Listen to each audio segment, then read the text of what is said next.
শয়তান সে আল্লাহর বিধানে হাত দিয়েছে, দায়িত্ব পেতে দেরি একবারে এসে আল্লাহর বিধান পর্দায় হাত দিয়েছে। এই 24 সালে মেয়েদের আর পর্দা দরকার নেই। কি বড় কথা বলতো, আপনি ব্যক্তিগত ভাবে আমার দুইটা থাপ্পড় দিলে আমি মেনে নিতাম, আপনি সাপোর্ট করছেন কার? আল্লাহর পুরোপুরি বিরুদ্ধে অবস্থান নিয়েছে ও আল্লাহর বিরুদ্ধে যুদ্ধ ঘোষণা করেছে। কথা বলেন। আজকে একটা হাদিস পড়ছিলাম, কেউ যদি জেনে বুঝে কোন জালেমকে সহযোগিতা করে, সাহায্য করে, সমর্থন জানায়, যদি ভালোবাসে, ও সঙ্গে সঙ্গে নবীর উম্মত থেকে বের হয়ে যায়। এরপর অনেকে এখনো পর্যন্ত জালেমদের ছাপাই গান। আমরা আহ্বান জানাচ্ছি, আছে কাছে যে জালেম গুলো আছে, ডক্টর ইউনূস কালকে কতগুলো তালিকা দিয়েছে দেখেননি? 100 জনের প্রায় 80 জনের পরিবর্তন প্রায় হয়ে গেছে। বাকি 20 জন যারা আছে এগুলো আমরা চাই না, কারণ এগুলো এই গণহত্যার সাথে সবগুলো দায়ী। ওর একা জীবনও সাহস হতো না। এই শয়তান গুলোকে নিয়ে যা করেছে পৃথিবীর ইতিহাস পাল্টিয়ে ফেলেছে। বাইরে যাদের ঈমান নেই, যারা অন্য ধর্মের, তারা পর্যন্ত রিপোর্ট পেশ করছে যে 1200 কতজন গণহত্যার শিকার। এখনো পর্যন্ত অনেকে জালেমের সাফাই গিয়ে সাহস দিতে চাচ্ছে যে আপা আপনি ঘাবড়াবেন না, আপনি ঘাবড়ালে আমরা নরম হয়ে যায়। ওরে পিটিয়ে নরম বানানো দরকার। ইয়ামেন ভাইকে পুলিশের গাড়ি থেকে, ওখান থেকে এখনো জীবিত ছিল, নড়াচড়া করছিল, ওখান থেকে ফেলে দিয়ে পা লেগেছিল গাড়ির চাকার সাথে, মনে হচ্ছে কুকুরের বাচ্চা টেনে নিয়ে যাচ্ছে। এরপরও আপনার মানুষ কিচ্ছু হয়নি মনে করে। আয়না ঘরের ভেতর থেকে যারা বের হয়ে তাদের করুণ কাহিনী শোনালো, আপনি কি মনে করছেন মিথ্যা কথা? আমি নিজে তো ছিলাম, আমি দেখেছি মাটির নিচে যে ঘর থাকা যায়, আজান হয় তখন আজানও শুনতে দিত না। আমি তো 4 ওয়াক্ত নামাজ আন্দাজে পড়েছি, কিছু জানি না যে কখন আজান হয় কখন দিন হয়। 11 ঘন্টা আমার টাঙ্গিয়ে রেখেছিল, কিচ্ছু জানি না, আন্দাজে। চোখ কালো কাপড় দিয়ে বেঁধে, পেছনে হাত বেঁধে, পায়ে ডান্ডা বেড়ে রাখি, মাথায় দড়ি দিয়ে 1-2 ঘন্টা বলে 11 ঘন্টা। দুপুরবেলা নিয়ে গেছে 2টা, রাত 11:30 নিয়ে এসেছে। 1টা-2টা দিন হলে তো এরকম হয়। রিমান্ডে যতদিন দেখেছে এরকম কষ্ট দিয়েছে। আমার আসার সময় বলেছে বাইরে যে যদি কিছু বলেন এখানে যা দেখে গেলেন আপনারা কিন্তু ফেলে দেব, এই জন্য কিছু বলতে পারতাম না। এখন যে ফেলে দেবে সেই পরিবেশ। বিশেষ করে আমার এই কাউন্টার টেরোরিজমের আসাদুজ্জামান, এই গোপালী, এই লোকটা আমার ধরার পরে আমার বাবার কাছ থেকে বলেছে 50টা মামলা দেবো আপনার ছেলেকে।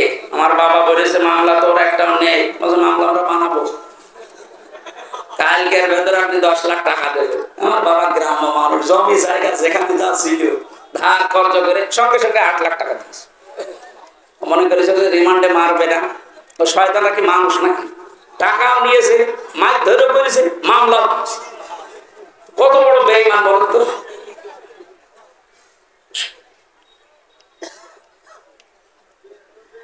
জালেমের পক্ষে যারা ছাপায় গান, আপনি আর মানুষ নেই, আপনি আল্লাহর মামলার আসামি।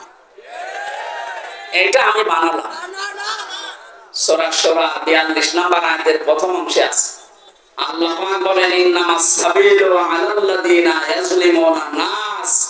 পৃথিবীতে যারা মানুষ হয়ে মানুষের উপরে জুলুম করে, অত্যাচার করে, নির্যাতন চালায়, আমি আল্লাহ নিজে তার বিরুদ্ধে মামলা দেব। এই বাংলাদেশে 1628 জন মানুষ মেন দায়িত্বে ছিল, আর প্রত্যেকটি এরা জুলুমকারী। যে যে বিভাগে ছিল ওই বিভাগেও জুলুম করেছে। এখন বলেন না কেন? বিচার বিভাগে বলেন, প্রশাসনে বলেন, যা যা বিভাগ ছিল প্রত্যেকটি জায়গায় যারা চেয়ারে ছিল প্রত্যেকটা জালেম আর জালেমের দোষর।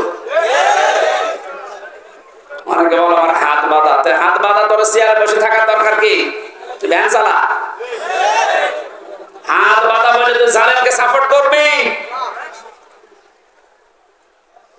কত বড় দুর্নীতিগ্রস্ত হলে একটা দেশের কেন্দ্রীয় মসজিদের ইমাম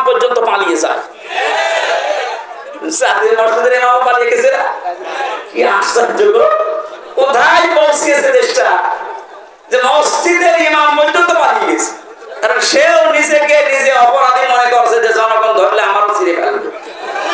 কথা বলেন, এত বড় বড় দাপটের কথা বলতো আমার কুষ্টিয়ার হইতো আল্লাহর ওলি। একজন যখন পচা ডিম খাচ্ছে, আর একজন এমন পালানো পালিয়েছে ওর বাড়ির ইট পর্যন্ত খুলে নিয়ে চলে যাচ্ছে। এই যে আমার সাক্ষী, আমার কুষ্টিয়ার দায়িত্ব ছিল এই লোকটা, আপনাদের এখানে বাড়ি। আসার সময় বলছিল যে ওখানকার যে কয়েকজনের নাম বললো, একটাও তো ও মানুষের কাতারে পড়ে না। আমি নামগুলো নাই বললাম, এই মানুষগুলোর জন্য দায়িত্ব পালন করতে পারে। এত নিকৃষ্ট চরিত্র এদের।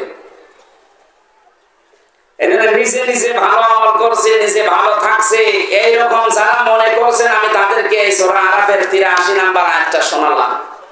হযরত লূত নবীর স্ত্রীর চরিত্র ভালো ছিল, তার চরিত্র খারাপ না, কিন্তু সে তলে তলে চরিত্রহীনদেরকে সাপোর্ট করত।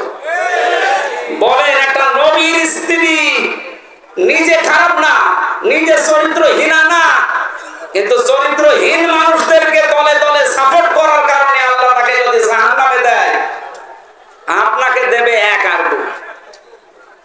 মনে করছেন আমি নামাজ পড়ি, রোজা রাখি, আমার এত বড় দাঁড়িয়ে আমার বউ পর্দায় থাকে, তাতে কি হয়েছে? আপনি সাপোর্ট করেন কাকে? কথা বলেন। আশা করছি আপনার শুভবুদ্ধির উদয় হবে। আমার বংশের 100 জনের প্রায় 98 জন জালেমের সদস্য ছিল। ওদের সেকেন্ড নবী ছিল আল্লাহর ওলি। বাবা বলছে ওরা নবীকে তো বিশ্বাস করতো যে নবী মুহাম্মদ রাসূলুল্লাহ আছে একজন, কিন্তু আরেকজন নবী আছে। আমি একবার রংপুরের গাইবান্ধা মাহফিলে এসেছিলাম 16 সালের দিকে। একটা ছেলেকে বাড়িতে ভাত খাওয়ার সময় জিজ্ঞাসা করছে, ইংলিশ মিডিয়ামে পড়ে, তোমার নাম কি? নামও বলেছে উল্টা পাল্টা নাম, বাংলা ইংলিশে মিলিয়ে। জিজ্ঞাসা করলাম কালেমা বলতে পারো?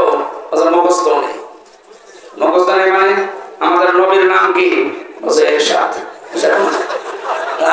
উনি তো রাস্তাঘাট বানায়, তার মানে রাস্তাঘাট বানিয়েছে এলাকায় এরশাদ সাহেব, ও মনে করে ওটা মনে হয় নবী। আমার বংশের লোকের চরিত্র এরকম ছিল। নবী একজন আছে মুহাম্মদ রাসূলুল্লাহ, কিন্তু ওরা সেকেন্ড নবী হিসাবে মনে করতো। এইরকম শক্ত গোড়া। আগস্টের 5 তারিখে 1টার সময় যখন আল্লাহর ওলি চলে গেছে পালিয়ে, ওরা বিকাল 5টা বাজতে বাজতে তখন মোবাইলে কল দিয়ে বলছে, বাবাজি আমরা সব এখন জামাত ইসলামী করি। এখন জামাত ইসলাম। তারপর যাক ফিরে এসেছে, ওয়েলকাম, ধন্যবাদ। ওরা যা করেছে বুঝে করুক না বুঝে করুক, আল্লাহ যেন মাফ করে দেন। আর ওদের মতো এদেশে আছে আরো যারা আছে, আপনি মনে করছেন আবার জালেমরা সংগঠিত হবে, অত ভাত দুধ দিয়ে খাই না। সময় শেষ হয়ে গেছে, আপনারা মরণের গড় গড়া নিয়ে আসার আগে ফিরে আসেন। জালেমদের তো দুনিয়াও শেষ, আখিরাতও শেষ। এখন বলে কেন দুনিয়া এখন আর রাস্তায় বের হতে পারবে? মামুনুল হক কয়েকদিন আগে বলে না যে জালেমদের তালিকা করে করে মরে মরে টাঙিয়ে দেন, যেন কিয়ামতের আগে দেশে ঢুকতে না পারে। এমন যেমন দেখলেই পিটিয়ে মানুষ মেরে ফেলছে। ঝিনাইদহে এক জালেমকে পিটিয়ে মেরে রাস্তার ওখানে উলঙ্গ করে টাঙিয়ে রেখেছে। শেষ পর্যন্ত মহিলারা যখন দেখছেন যে না জিনিসপত্র সব দেখা যাচ্ছে, তাড়াতাড়ি করে ওখান থেকে নামিয়ে খবর দিয়েছে। কি করবো, ছাতা ওকে দেখার মতো এত বড় হারামি।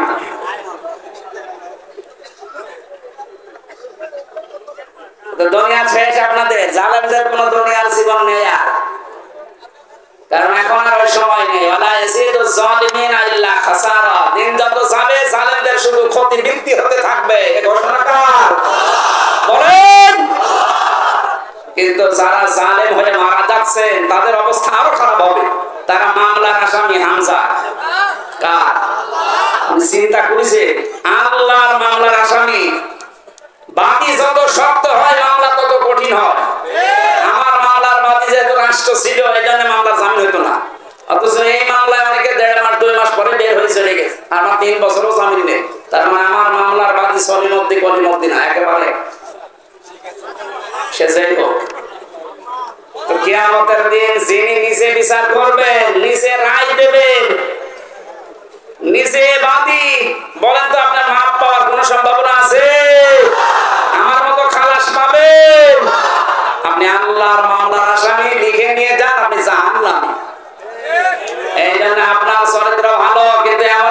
সাপোর্ট করেন, তার চরিত্র ভালো না, আপনি ওর জন্য আপনার কপাল পড়বে। আল্লাহ আমাদেরকে শুধু ইয়াসিন সূরা পড়লে 10 খতম কোরআন শরীফের সওয়াব হয়, এর ভেতরে 83টা শিক্ষা আছে। এগুলো আমাদের প্র্যাকটিক্যাল লাইফে থাকা লাগবে। কথা বলে ঠিক কি না? আল্লাহ আমাদেরকে ইয়াসিন থেকে যে শিক্ষাগুলো দিতে চান, এটা আমাদের বাস্তব জীবনে প্রতিপালন করার তৌফিক দিন, আমিন। সূরা আলে ইমরানের 102 নাম্বার একটা মাত্র আয়াত পড়েছি। আমার আজকের আলোচনার বিষয় তিনটা ভাগ আছে। এর ভেতরে আমরা দেখি কোরআন কারীম থেকে পয়েন্ট আকারে কথা বলার চেষ্টা করছি। কষ্ট হয়ে যাচ্ছে? কষ্ট তো হচ্ছে আমার, মাইকের জন্য গলা ব্যথা করছে আর ভেতরে ঘেমে যাচ্ছে। জওয়ান করে শয়তান যদি আশপাশে থাকে যেন পালায়। বলেন আউযু বিল্লাহি মিনাশ শাইতানির রাজিম।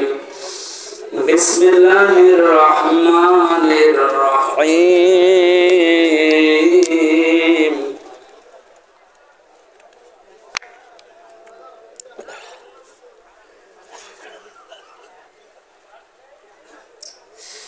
ইয়া আইয়ুহাল্লাযীনা আমানুত্তাকুল্লাহা হাক্কা তুকাতিহি ওয়া লা তামুতুন্না ইল্লা ওয়া আনতুম মুসলিমুন।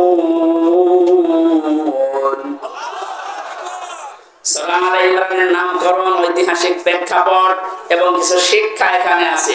আপনারা তাফসীরে ইবনে কাসির দেখলে এগুলো পাবেন। আমরা মূলটা যাচ্ছি। আল্লাহ প্রথমে এখানে ডাক দিয়েছেন শুধুমাত্র ঈমানদারকে। কাদেরকে? আমরা কি ঈমানদার না বেঈমান? এখন আপনার ঈমান আছে কিনা এটা পরিমাপ করবেন কি দিয়ে? দাড়ি পাল্লায় তুলে দেন নাকি? আল্লাহর নবী থার্মোমিটার দিয়েছেন। এদিকে তাকান, খুব গুরুত্বপূর্ণ বিষয়। হয় নবীজি বলেন ইদা সাররাতকা হাসানাতুকা ওয়া সাআতুকা সাইয়্যাতুকা ফাআনতা মুমিন। তোমার যে ঈমান আছে তুমি কিভাবে টের পাবে জানো? যদি তোমার ভালো কাজগুলো তোমাকে আনন্দ দেয় আর অন্যায় কাজ দেখলেই তোমার কষ্ট লাগে, বুঝবা তোমার ঈমান আছে।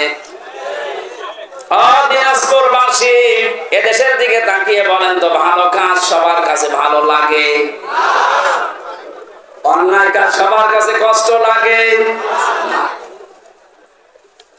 সুতরাং ভালো কাজ যার কাছে ভালো লাগে, অন্যায় কাজ দেখলে যার কাছে কষ্ট লাগে, সে যেন মনে করে আমার ঈমান আছে। আর যার কাছে ভালো কাজও ভালো লাগে, অন্যায় কাজও ভালো লাগে, সে যেন বোঝে সে মুনাফিক। আল্লাহ এখানে মুনাফিককে ডেকে দিয়েছেন না ঈমানদারকে? আমরা অন্তত দেখতে পেলাম যে আমার অবস্থান কোন জায়গায়। আমি যদি ঈমানদার হয়ে থাকি, আল্লাহ এবার আমাকে আদেশ দিচ্ছেন ইত্তাকুল্লাহ, আমাকে ভয় করো। আমাকে কি করো? এই যে শব্দটা নিয়ে আবহমান কাল থেকে বহু ব্যাখ্যা আমরা শুনেছি, পেয়েছি। আমার এখন আধুনিক একটা ব্যাখ্যা পেয়েছি। খুব কষ্ট হচ্ছে। বসেন একটু, বসেন বসেন। এবার আমি প্রবেশ করছি জায়গায়। আল্লাহকে ভয় করে শব্দটা পড়া কোরআনে যতবার আমি পেয়েছি, আধুনিক ভাগে ব্যাখ্যা করার চেষ্টা, যখন তাফসীর খুলে খুলে দেখলাম যে না, এ তো মিলছে না। এটা কিছুদিন আগে একটা তাফসীর বের হয়েছে, এই জায়গায় তাকওয়া শব্দের ব্যাখ্যা লিখতে গিয়ে মুফাসসির লিখেছেন তাকওয়া মানে যে যে বিষয়ে কাজ করবে ওই বিষয়ের শিক্ষা, দীক্ষা, প্রশিক্ষণ, এরপরে ওই কাজটা সুচারুরূপে যদি আঞ্জাম দিতে পারে, এর আরবিতে নাম তাকওয়া। ইনি একটা ইঞ্জিনিয়ার, উনি যে সমস্ত কাজগুলো করে বিএডিসিতে, ওই কাজগুলো সম্পর্কে ওনার আগে শিক্ষা লাগবে, প্রশিক্ষণ লাগবে, এবং বিনা বাধায় ওই কাজটা সুচারুরূপে যখন আঞ্জাম দিতে পারবে, ওইটার নাম আরবিতে তাকওয়া। আল্লাহ এইটা অর্জন করার জন্য আমাদেরকে বলেছিলেন। পৃথিবীর বিভিন্ন দেশে আমি ঘুরে দেখেছি, তাকওয়াটা তারা এখান থেকে নিয়েছে। ওদের ছেলেমেয়েরা যে যে বিষয়ে একটু পারদর্শী, ওকে ওই বিষয়ের শিক্ষা আরো বেশি করে দেয়, প্রশিক্ষণ দেয়, ওই কাজটা ওরে সুচারুরূপে আঞ্জাম দেওয়ার জন্য ব্যবস্থা করে দেয়। এই জন্য ওদের দেশটা দাঁড়িয়ে যায়। আর আমাদের তাকওয়া কি? যে বিষয়ে যাকে দেওয়া হয়েছে ওই বিষয়ের শিক্ষাও নেই, প্রশিক্ষণ নেই, হাত বাঁধার কারণে কাজও করতে পারে না, এ দেশটা উপরে যাওয়ার তুলনায় নিচে নেমে যায়। এক কথা বুঝতেছে? সুতরাং তাকওয়া অর্জন করার জন্য শিক্ষা দরকার, প্রশিক্ষণ দরকার এবং বিনা বাধায় সুচারুরূপে কাজটা আঞ্জাম দেওয়ার পরিবেশ দরকার। আমি যতটুকু বুঝলাম দেখলাম, আপনি আবার অন্য মাইন্ডে নেবেন না, একেবারে নিরপেক্ষ দৃষ্টিতে কোরআন আমি হাতে নিয়ে বলছি। বাংলাদেশ জামাত ইসলামী আর ইসলামী ছাত্র শিবিরকে এই কাজটাই করার জন্য চেষ্টা চালাচ্ছে। দেখেন এদের যে যে বিভাগে লোক আছে আপনি দেখেন ওই বিষয়ের শিক্ষা তার পরিপূর্ণ এবং প্রশিক্ষণ পরিপূর্ণ। ওদের সপ্তাহে দাঁড়িয়ে আছে, ওদের মাসে মাসে মিটিং আছে, 15 দিনে মিটিং আছে, সপ্তাহে মিটিং আছে, এগুলো শিখায়। আপনি যে বিষয়ে যাবেন, হাদিসের ব্যবস্থায় যাবেন যান, শিক্ষা ব্যবস্থায় যাবেন যান, চিকিৎসা বিভাগে যাবেন যান, প্রত্যেকটা দিকের বিভাগে আমরা দেখতে পেয়েছি এরা আগে শিক্ষা দেয়, প্রশিক্ষণ দেয়, এরপরে বিনা বাধায় কাজ করার জন্য যে সমস্ত সিঁড়ি দরকার, কাঁটাযুক্ত পথ তারপর পাড়ি দেওয়ার জন্য প্রশিক্ষণ দেয়। এই জন্যই তো এই মানুষগুলো দাঁড়িয়ে যাচ্ছে। গত কয়েকদিন আগে অধ্যাপক আনিসুর রহমান, একটা নাস্তিক, এই লোকটা ঘোষণায় দিয়েছে 5টা বছর যদি জামাত আর শিবিরের হাতে দেশটা দেওয়া যায়, এদের যে অ্যাক্টিভিটিস, এদের যে কাজকর্ম, যে ইখলাস যা আছে এদের ভেতরে, এদের যে প্রশিক্ষণ, এদের যে ধৈর্য, এরা 5 বছরে দুর্নীতি মুক্ত করতে 100% সাকসেস হবে। আমার নিজের কথা, একটা নাস্তিকের কথা। আমি যখন বিশ্ববিদ্যালয়ে ছিলাম, একটা নাস্তিক এই লোকটা আল্লাহ বিশ্বাস করে না। আমি যেহেতু নামাজ পড়াতাম জমার দিন, আমার কাছে এসে বলছে, হুজুর আমার মেয়ে পড়ে মাস্টার্সে, প্রাইভেট পড়াবো, একটা শিবিরে ছেলে দেন তো। কেন? আপনি একটা নাস্তিক, আল্লাহ মানেন না, রাসূল মানেন না, অথচ আজকে নামাজে এসেছেন সপ্তাহে একদিন লোক দেখানোর জন্য, আর আপনার মেয়ে পড়াবেন, সে তো বেপরদা মেয়ে, তারে পড়াতে আপনি যাচ্ছেন শিবিরে ছেলে। কেন? কত সোনার ছেলে আছে দেখতে পান না? একটা নাস্তিক আমার বলছে, হুজুর দেখেন সোনার ছেলেদের সম্পর্কে আমি জানি, আমার মেয়েকে যদি তাদের কাছে পড়তে দেয় ওরা মেয়ে সব খেয়ে ফেলবে, কিন্তু শিবিরের ছেলের কাছে দিতে চাচ্ছি এই কারণে অন্তত এদের কাছে দিলে আমার এই বিশ্বাস আছে যে আমার মেয়েটা নিয়ে এরা পালাবে না।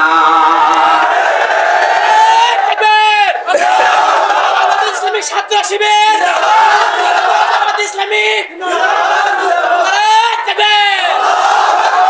আমার মুসলমান ভাইরা, আমি দালালি করার জন্য না, আল্লাহর কসম যা দেখতে পেয়েছি আমার 33 বছর বয়স, আমি সেইটা বলছি।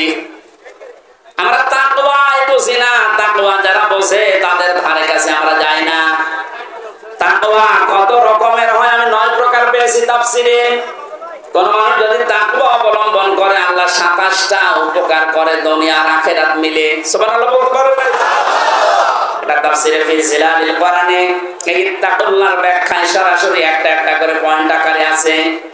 যদি পারেন যারা জ্ঞান অন্বেষণ করার জন্য একটু চেষ্টা চালান, তারা দেখে নেবেন সূরা আল ইমরানের 102 নম্বর আয়াতের তাকওয়া শব্দের ব্যাখ্যাটা।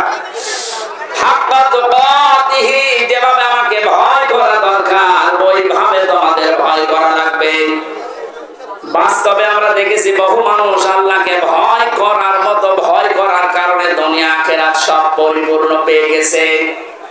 এই যে আব্দুল কাদের জেলানির নাম শুনি, তার বাবার জীবনে দেখেছি ফল ভেসে আসছিল পানি দিয়ে, যদিও ভেসে যাওয়া জিনিস খাওয়া যায় যাচ্ছে, কারণ তার কোনো মালিক নেই। ক্ষুধার্ত অবস্থায় ফলটা খাওয়ার পরে তার মনে হয়েছে আমি কার জিনিস খেলাম, আমি তো না বলে খেয়েছি। এত বড় ক্ষুধার্ত মানুষ প্রায় সারাদিন সারা রাত হেঁটে হেঁটে বাগানের মালিকের কাছে মাপ চাইতে গেছে।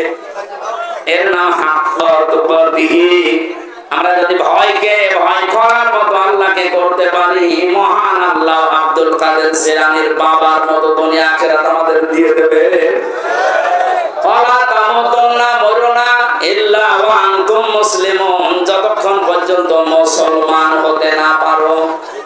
এই যে আজকে যারা মুসলমান হয়েছে আল্লাহ এই কথাই কোরআনে জানিয়ে হয়েছে তোমরা মরবা না, ইহুদি হয়ে মরবা না, খ্রিস্টান হয়ে মরবা না, হিন্দু হয়ে মরবা না, বৌদ্ধ হয়ে মরবা না, মরতে হলে মুসলমান হয়ে মরো। মুসলিম শব্দটা এসেছে ইসলাম থেকে, সিলমন বা সালমন থেকে। এর শাব্দিক অর্থ শান্তি, আর রাহাতুন মানে সুখ। আল্লাহ পাক বলেন কেউ যদি দুনিয়াতে ইসলাম মানতে চায়, আমি ইসলাম পাঠিয়েছি দুনিয়ায় দুই প্রকারের। ইসলাম কয় প্রকার? ইসলাম কয় প্রকার? না না, বোঝার পরে বলবেন। ইসলাম কয় প্রকার? একটা আছে প্রাকৃতিক ইসলাম, আর একটা শারীঈ ইসলাম। প্রাকৃতিক যে ইসলামটা, এটা আমার আল্লাহ যেদিন বানিয়েছে ওই দিন থেকে কিয়ামত পর্যন্ত একই ভাবে চলবে। এই যে সূর্য যেখানে ওঠে যেখানে ডোবে, এটা আল্লাহ বানিয়েছেন। এটা আম গাছে কোনোদিন আম ছাড়া পেকে ধরে না, এটা কিয়ামত পর্যন্ত এইভাবে থাকবে। প্রাকৃতিক ইসলাম তৈরি করে দেওয়ার দায়িত্ব কার? কিন্তু শরীয়ী ইসলাম যেটা, এটা কাগজে আছে, কোরআনে আছে, হাদিসের পাতায় আছে। এই কাগজের ইসলামকে জমিনে যতদিন পর্যন্ত আপনি কায়েম করতে না পারবেন, চেষ্টাও যদি না করেন, মান মাতা, যে ব্যক্তি মরে গেল, অনাম ইয়াখজু, সে চেষ্টা করে নাই, যুদ্ধ করে নাই, গাজওয়ায় শামিল হয় নাই, অনাম ইউহাদ্দিস বিহি নাফসাহু, তার মনের ভেতরে কামনা বাসনা আসে না যে ইসলাম কায়েম হোক। মাতা আলা শুবাতিন মিনান নিফাক, আল্লাহর নবী বলেন সে যেন মারা যাওয়ার সময় মুনাফিক হয়ে মরে যায়। বলেন নাউজুবিল্লাহ।